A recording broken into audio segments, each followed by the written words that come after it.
Eto guys, andito tayo kay Tecno Concept Store. Eto para sa latest update natin. Silipin natin yung kanilang yung bagong i-release po ngayon ni Tecno. Ito si Camon 30 5G. Ganda oh.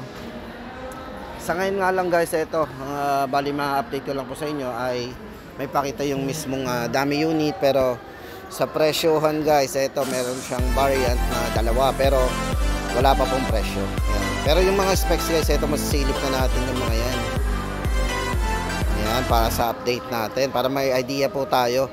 Tapos ito nga po yung dalawang variant, 16GB 256 at yung 16GB 512 internal storage. Sa ngayon guys, yan po yung ating may bibigay sa inyong At syempre yan, si POVA 6 Pro 5G. Hello guys, nagbabalik tayo dito kay Tecno para sa latest update natin ngayong May 5, 2024. Guys, ito tama-tama ito sa mga naghahanap ng pang game daw. Ito, yung kanilang bago na POVA 6 Pro 5G. Syempre guys, 5G yan. Tapos ito po yung sa mga nagtatanong sa atin kung kailan daw po ang release ng Camon 30 5G. Ito po yung kanilang display ngayon. Guys, sa ngayon meron sila ditong display ng Camon 30 5G. Ito. Bali yung pinakaano ito, pang vlog like a pro. So ibig sabihin guys, camera, more on camera talaga to. At check din po natin yung mga ibang specs nito. Check po natin muna yung design ng camera. Di ba? Ito guys, para sa specs nito, check muna natin. Unahin po muna natin yung i-release po ni Tecno ngayon, itong Camon 30 5G. Bago po tayo pumunta doon sa mga nila, yung mga budget phone. Syempre sa mga naghahanap dyan ng budget phone ay iisa-isahin po natin yung kanilang mga Ito guys, atin munang unahin itong specs ng bago nila, Camon 30 5G. Ayan. Bale guys, ito sa camera, meron siyang 50 megapixel. Grabe, may steady night portrait. Ayan. Tapos naka autofocus din. 120 Hz po yung kanyang refresh rate. So napaka-smooth na po nito. At syempre guys, maganda dito, naka-AMOLED display na rin. So AMOLED display, then 70 watts ultra charge. So main camera po nito is naka 100 megapixel para sa kanyang ultra clear camera. Ito po guys yung bagong lalabas ni Camon 30. Yun guys, yung nga lang, wala pa po tayong idea sa presyo nito. Pero maganda naman dito, malalaman natin yung mga variants. So guys, ito may dalawang variants to Yan, meron siyang 16GB RAM, 512 internal storage. Then meron din po siyang 16GB RAM, 256. Then maganda po dito guys is naka Dolby Atmos na rin para sa kanyang surround sound. At equip po ito ng IP54 para sa kanyang dust and water resistant. Yan guys, abangan natin. Pwede na po mag-pre-order yung mga gusto mag-avail po nitong si Camon 30 5G. So yan guys, lipat na tayo dito kay POVA 6 Pro 5G. Sa mga naghahanap nga pala ng POVA 6 Pro 5G, yan, in collaboration with Farlight 84. Ito guys, para sa update natin dito kay POVA 6 Pro 5G ay 11,899. Ito guys, naka 70 watts fast charging na din to. Mayroon tong 6,000 mAh battery. Pero maganda dito guys, manipis kahit naka 6,000 mAh battery ito At pagdating po sa kanyang high frequency dimming, 2,100 Hz. 160 Hz po. Size ng screen guys, ito naka 6.78. Full high definition AMOLED display na po ito. At meron tong napakalinaw na camera, yung naka ultra vivid. Ito po ay naka 108 megapixel na camera pagdating sa main camera. At yung kanyang check muna natin yung main camera. Yan, 108. Then yung video guys, siyempre naka na rin po ito, 1080p at 60 frame per second. Yan. Pwede po natin i-combine yan. Yan, check muna natin. Yan, naka 1080p 60 frame. So yan guys, kung gusto natin ng smooth na video, yan, isa-set po natin dyan. At meron na rin po itong dual view video. Yan, dapat ganito yung ginagamit ko para para sabay natin nakikita.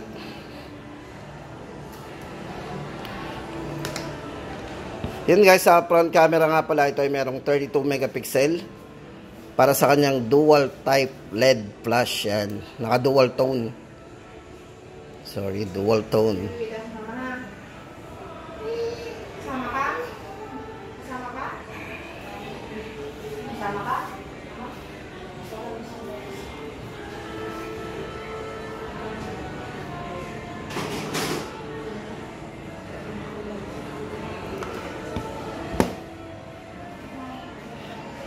Ito guys, yung kanya nga palang maximum RAM, ito naka up to 24 GB RAM po yan, 256 internal storage.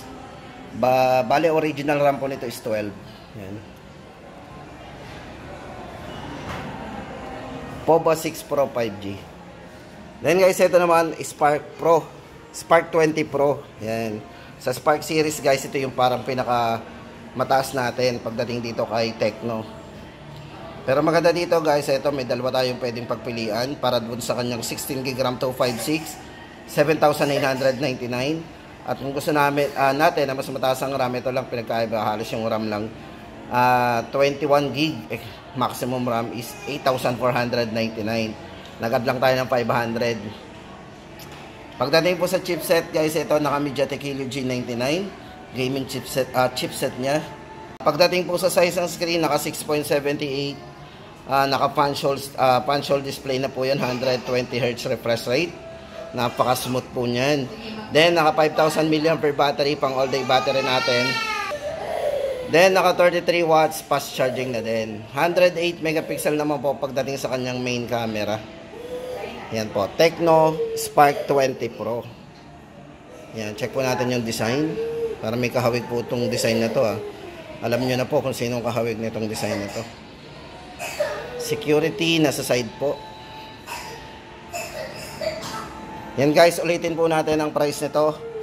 Yan, 7,999 16 GB RAM 256 at 8,499 21 GB maximum RAM.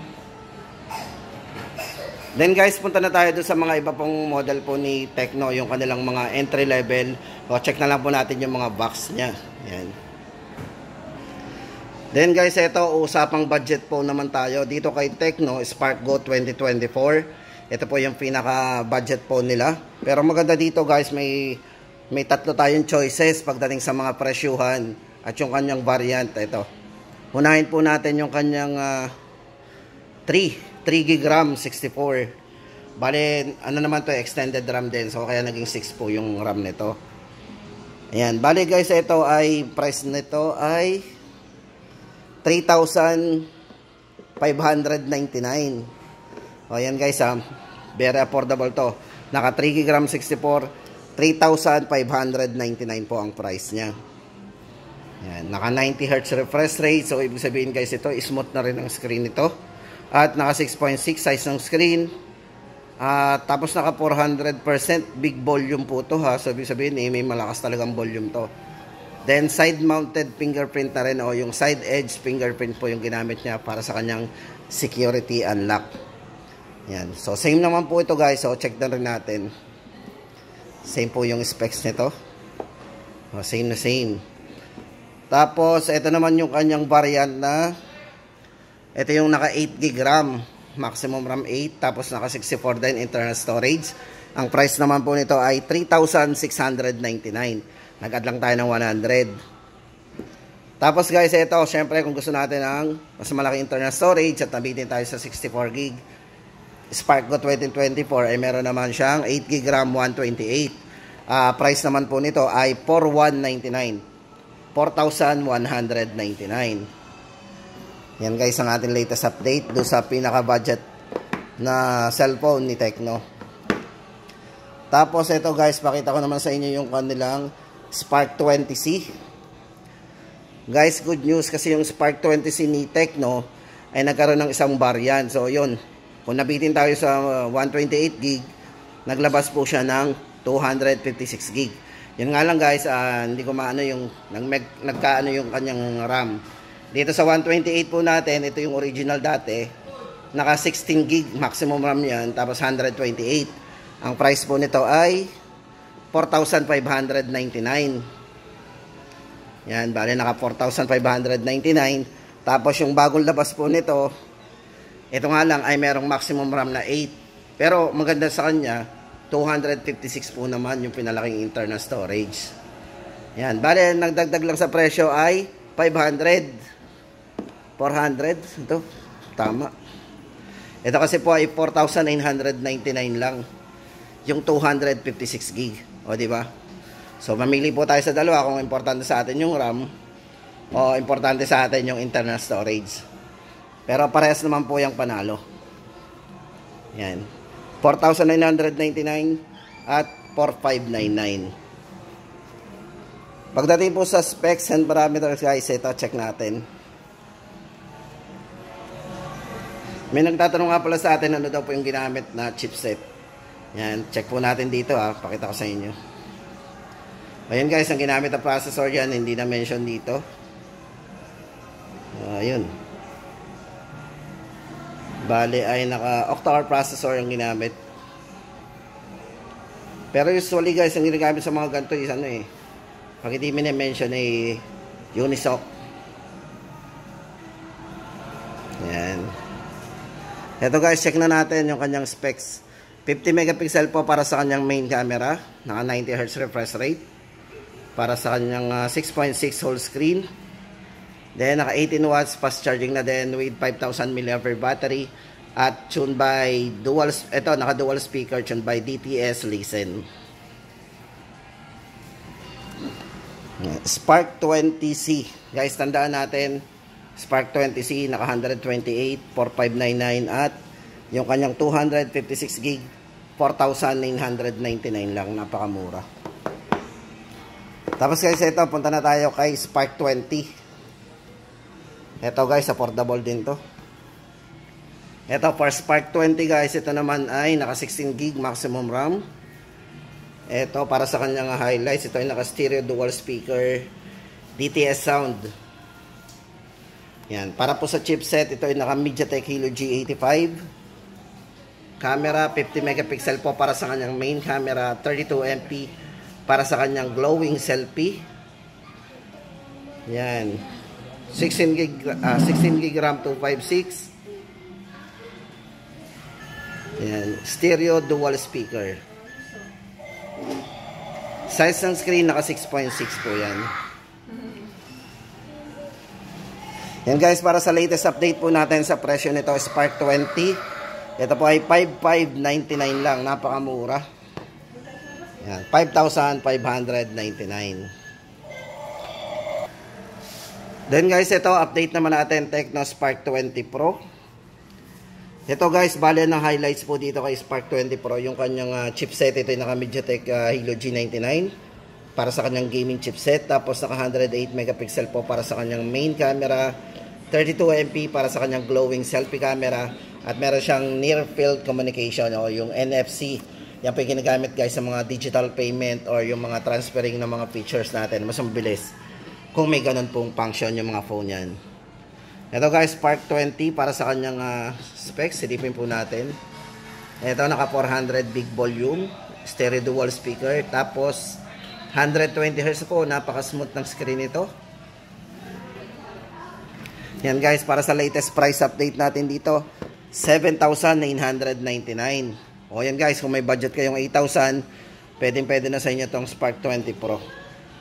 256 gig at naka gaming chipset at may mataas na rin camera, 108. So, tapos guys, ito, kumustahin naman natin si Povo 5 Pro 5G. Yan.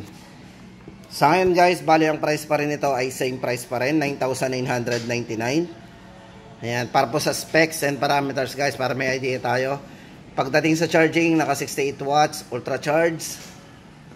Siyempre guys, 5G ito, mabilis ang downloading and uploading. At yung ginamit pong chipset dito guys, ito, naka MediaTek D6080 5G processor. Camera, 50 megapixel AI dual camera yan. Yan, sa kanya pong screen, naka 6.78 full high definition display. Dot in display, tapos naka 120 Hz refresh rate na rin. Yan guys, ang update natin sa presyuhan po ni ni Tecno. Ito guys, banggitin na uli natin itong si POVA 6 Pro 5G. Ito po, ano natin to kanina. Pero yan, balikan po uli natin. Tapos yung kanilang latest po ay sisilipin uli natin after nito. Ito guys, POVA 6 Pro 5G, 24 GB maximum RAM, 256 GB internal storage, at naka 70 watts ultra charge po yan guys. Napakabilis na, wala pang isang oras yan, puno na yung ating 6,000 mAh battery. 6.78 full high definition display, AMOLED display. Napaka-vivid po ng display nito. Kahit po tayo nasa under the sun, makikita po natin yung mga karakter. Yan po yung benefits ng AMOLED bukod dun sa buhay yung kulay. At syempre guys, ito ay naka-dynamic light mini LED effect. So pag charge po natin yan, meron siyang dynamic light mini LED effect. Tapos ito ay naka MediaTek yan. Ulitin natin, MediaTek Dimensity 6080 5G para sa kanyang gaming chipset. Sa camera po, 108 megapixel para sa ultra vivid camera. Yan. Price po natin dito, 11,999. Yan, Farlight 84. So yan, pang game talaga. Tapos guys, ito, balikan ulit natin si Camon 30 5G sa mga naghahanap po ng latest phone ni Tecno at magtatanong ng Camon series. Ito po yung Camon 30. May dalawa pong variants ito, pero wala pa po tayong idea sa presyo. Comment down below na lang po, baka may idea na po kayo sa mga presyohan nito. Babalik na lang po tayo sa mga unboxing na literal. Titingnan natin yung mga customer na bibili nito. Ito guys, ang price nito 16 GB 256. Wala pa tayong presyo. At yung isang variant po 16 GB 512 GB.